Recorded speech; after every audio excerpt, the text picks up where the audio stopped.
I was just thinking, having self-awareness in 2024 is kind of like having X-ray vision or having some sort of superpower or something. I know, right? Have you ever said to yourself that dreaded statement, if I knew then what I know now? Yeah, I actually do. I remember back in 2013 very vividly. The summer was coming to an end and I was in deep contemplation and I was thinking to myself, damn, I spent 70 to 80% of my life just drifting and not living up to my potential. Well, I bet you really wish that you recognized your strengths a lot sooner and you committed to really honing them relentlessly, don't you? Yeah.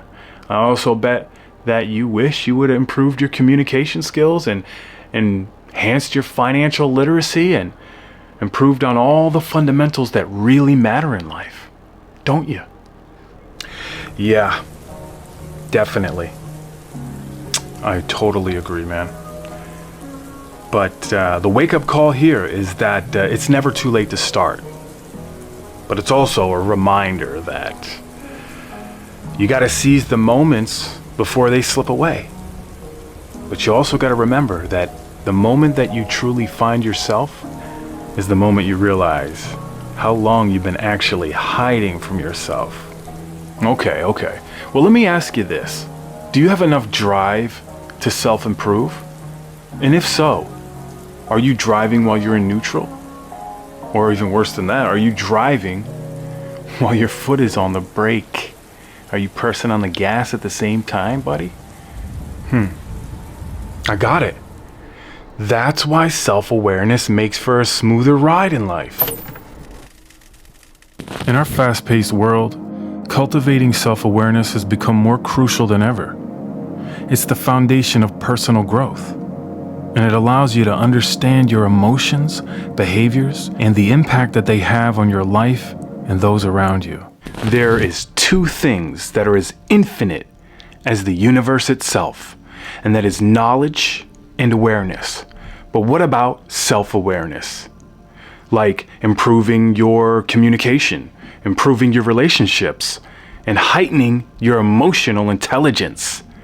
Let's get into this because I got a few ideas. When is the last time that you felt any negative emotions such as fear, anger, jealousy, frustration, and what caused you to feel this emotion?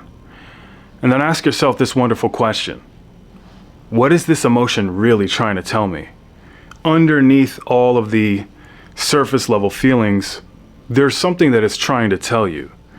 So for example, like frustration might be trying to tell you something like you're trying to reach your goal or you're trying to accomplish something and it's just not happening and you feel like it might be sabotaged or you might not make it.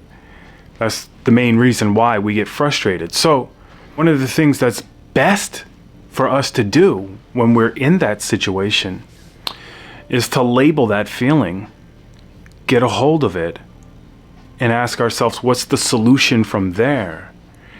Once we have the solution, we can better assess the situation.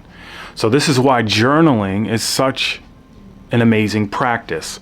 There's so many different ways that you can journal. But with this one exercise I want to share, it's all about remembering the emotions that you felt throughout the day, whether they're positive or negative. Write them in your journal at night and reflect on these emotions.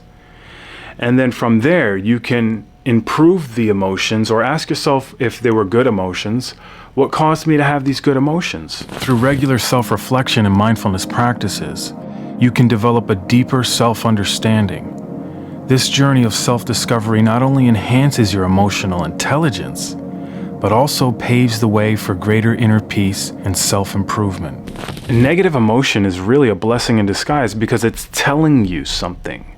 It's giving you a warning signal, okay? And the signal is to do something. If you feel anxiety, and Jeff Bezos said, the reason why you might be having anxiety is because there's something that you need to do that you're not doing, you're putting it off. So you're gonna feel anxious, you're gonna feel anxiety because you're not living up to your potential. So what is it that you need to do right in that moment? Write it down in your journal. Write it down, because what gets written down gets memorized much easier. Look at it like this. Journaling is like a mirror. And every time you write in that journal, you uncloud that mirror a little bit more. So the mirror is real cloudy, but every time you write in the journal, you're wiping off that film every single time. So then you can see a reflection of your true self over time. And the more that you journal, the more clear the picture becomes. And so this works for everything, not just creativity or not just achieving your goals, but it works for so many things on so many levels. And I found that when I journal consistently, my headspace is different. I'm able to memorize a lot of things that I'm learning. I'm able to do things that I wouldn't normally be able to do had I not been journaling consistently. So look at it like it's just a clarity exercise. Like, we all have these internal conflicts with ourselves, right? You know, you got the devil on one shoulder and the angel on the other. Like, put that on paper. That's entertaining stuff right there. But not only is it entertaining, it's insightful. One of the things that I think is funny to do is literally write down one side of the story and then have a counter argument. And literally you can have an argument back and forth in your mind. But it's a creativity exercise. A lot of people right now are just lacking the creativity to do anything. These are just exercises, right? But you never know. When you do an exercise like this, you never know what comes out of it. So the whole point is to increase the creativity, but to also gain insight into what's going on. This is not something you have to share with everybody, but try it out. I think every time you journal, you're peeling back another layer of yourself.